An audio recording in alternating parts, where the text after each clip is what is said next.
Hello, welcome to Winnie Luna Nahial Idok channel on mathematics and other related topics.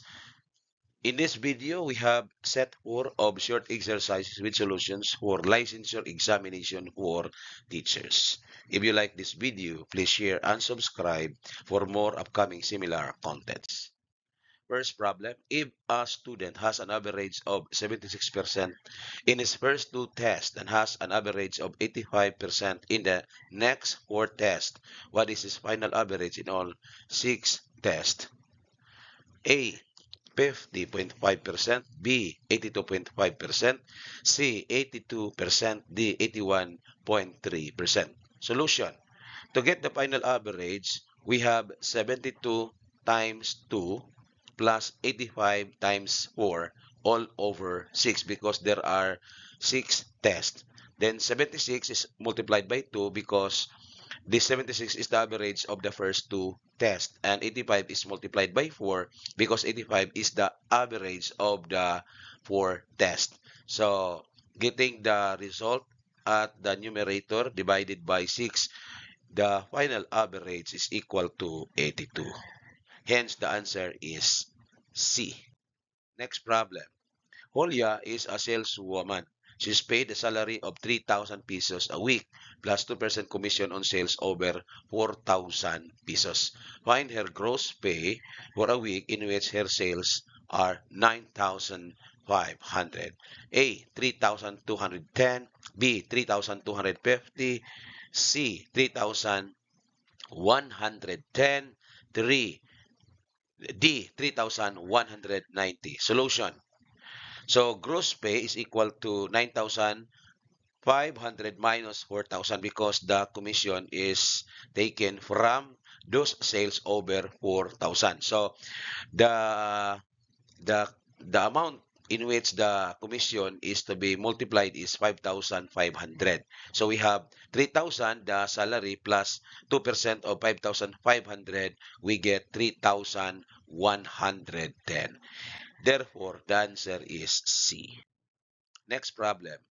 A recipe calls for 4 eggs for every cup of flour. If a head chef uses 28 cups of flour, how many eggs will he need? A. 80. B. 90. C. 100. D. 112. Solution. This is a ratio problem. Let X be the number of eggs needed for 28 cups of flour. Hence, we get 4s to 1 equals X is to 28. Now, we have to get the product of the extremes, 4 and 28, and the product of the means, 1 and X. So, we will have X equals 4 times 28, that is equal to 112. So, the sheep needs 112 eggs for 28 cups of flour. Next problem. How many prime numbers are there between 1 and 100? A. 23, B. 24, C. 25, D. 26. Solution. Recall that prime number is a whole number greater than 1 that cannot be exactly divided by any whole number other than itself and 1. So example, 2, 3, 5, 7, and 11. Hence, there are 25 prime numbers between 1 and 100. So here's the table, the colored numbers. These are the prime numbers between 1 and 100. If you are going to count that one, there are 25 prime numbers between 1 and 100. So the answer is letter C. Next problem. The measure of an angle is 20 more than its supplement. What is the measure of the larger angle? A. 35, B. 75, C. 70, D. 80. Solution. Recall that supplementary angles are adjacent angles, so sum is 180 degrees. Let x be the smaller angle. Then the larger angle is x plus 20. We get x plus 20 equals 180.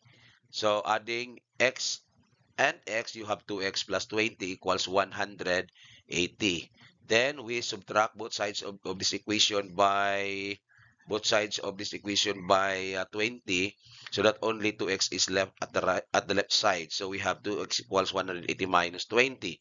Then we have x equals 80 because 180 minus 20, that is equal to 160. Then dividing both sides by 2, so x equals 80. Next problem. It illustrates how a portion of the data relates with the whole.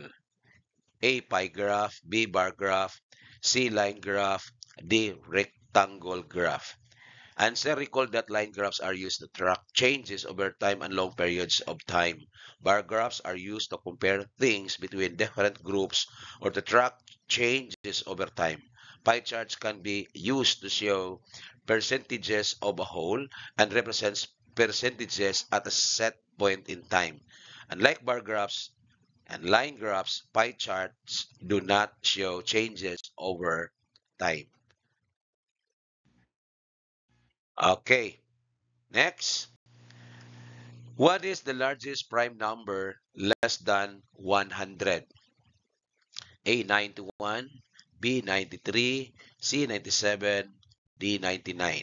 Solution: consider the numbers less than but nearer to 100. For sure, just consider directly the odd numbers. Again, you can see the table.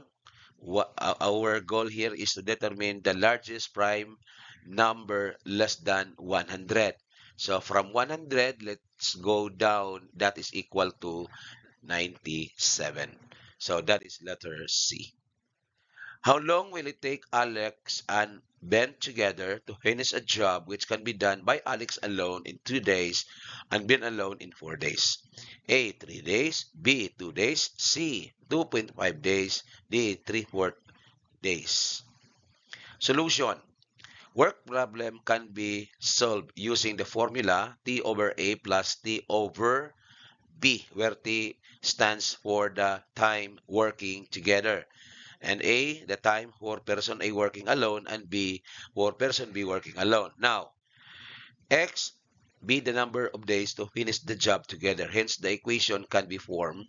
This one, X equals 1/2 plus 1/4, because person A can do that job in 2 days and the next person can do it in 4 days. So you have 1/2 plus 1/4, that is equal to the common factor in the denominator is 4. So 4 divided by 2, that is 2 times 1, that is 2. Then 4 divided by 4, that is 1 times 1, that is 1. So 2 plus 1 is 3 over 4. So both of them can finish the job in 3/4 day. Next. If the opposite sides of a quadrilateral are equal, the figure is a blank. A. Trapezoid, B. Square, C. Rectangle, D. Parallelogram. Solution. Recall that the following. Trapezoid is a quadrilateral with two sides parallel. Parallelogram with two pairs of parallel sides. Square has 4 equal sides and 4 equal angles. Hence, it is letter